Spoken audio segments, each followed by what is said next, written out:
Book 1, Chapter 3, Part 4. The sun was much higher in the sky, and a light mid-morning breeze swayed the trees. My watch showed 7:55 a.m.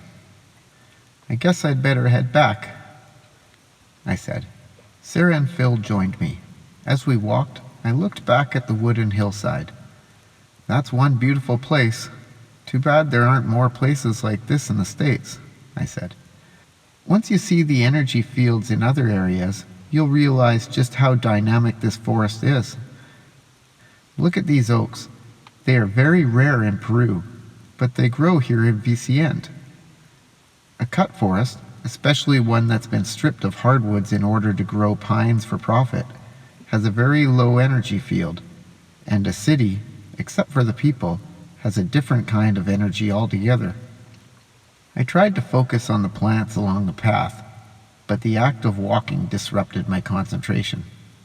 "You're sure I'll see these fields again?"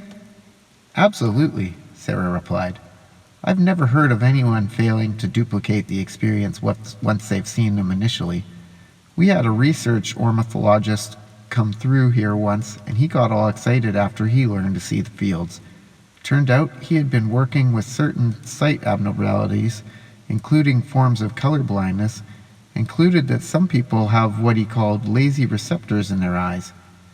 He had taught people how to see the colors they had never experienced before. According to him, seeing energy fields was just a matter of doing the same thing, of waking up other dormant receptors, something that everyone, theoretically, can do."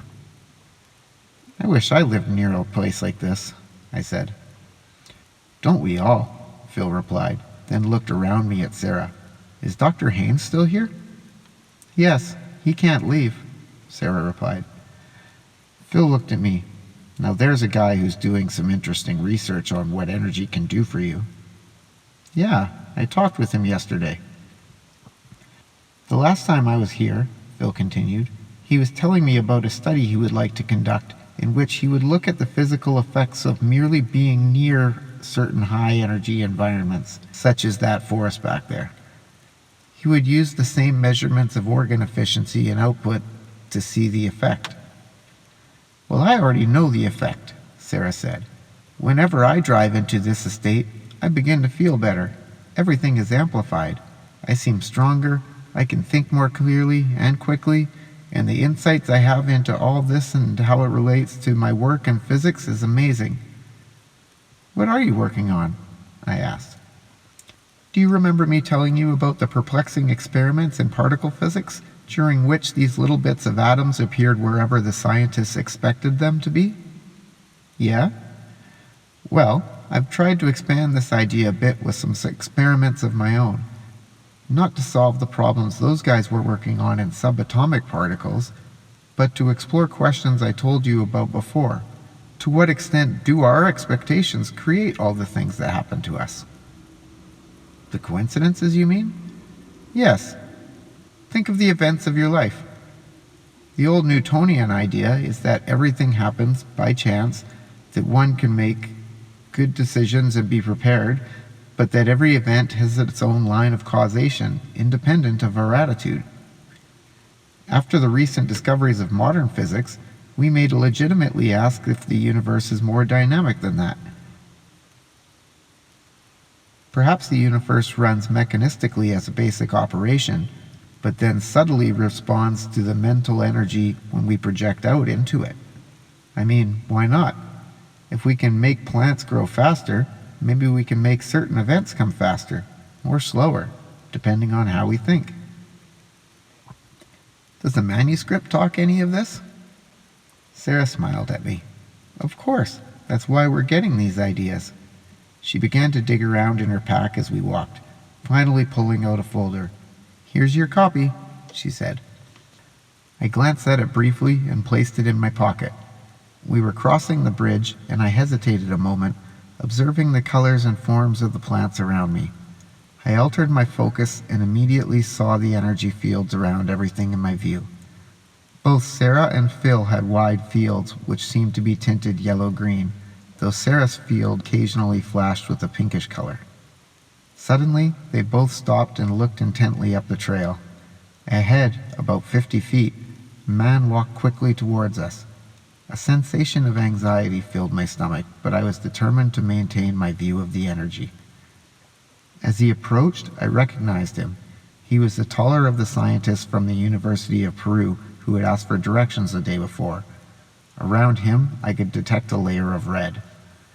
When he walked up to us, he turned to Sarah and condescendingly said, "You're a scientist, aren't you?" "That's right," Sarah replied. "Then how can you tolerate this kind of science? I've seen these gardens and I can't believe the sloppiness. You people haven't controlled for anything. There could be many explanations for certain plants growing larger." "Controlling for everything is impossible, sir. We're looking for general tendencies." I could detect an edge growing in Sarah's voice. "But postulating some newly visible energy that underlies the chemistry of living things? That's absurd. You have no proof." "Proof is what we're looking for." "But how can you postulate the existence of anything before you get some proof?" The voices of both individuals sounded angry now, but I was only vaguely listening. What consumed my attention was the dynamics of their energy fields. When the discussion began, Phil and I backed up a few feet, and Sarah and the taller man had squared off facing each other with a distance of about 4 feet between them. Immediately, I saw both their energy fields had seemed to grow more dense and excited somehow, as though from an inner vibration. As the conversation progressed, their fields began to intermingle. When one of them made a point, his field would create a movement which seemed to suck at the other's field with what appeared to be a kind of vacuum maneuver. But then, as the other person made his rebuttal, the energy would move back in his direction. In terms of the dynamics of energy fields, winning the point seemed to mean capturing part of the opponent's field and pulling it into oneself. "Besides," Sarah said to the man, "we have observed the phenomena we're trying to understand." The man gave Sarah a disdainful look. "Then you are insane as well as incompetent," he said, and walked away. "You're a dinosaur," Sarah shouted, which made Phil and me laugh. Sarah, however, was still tense.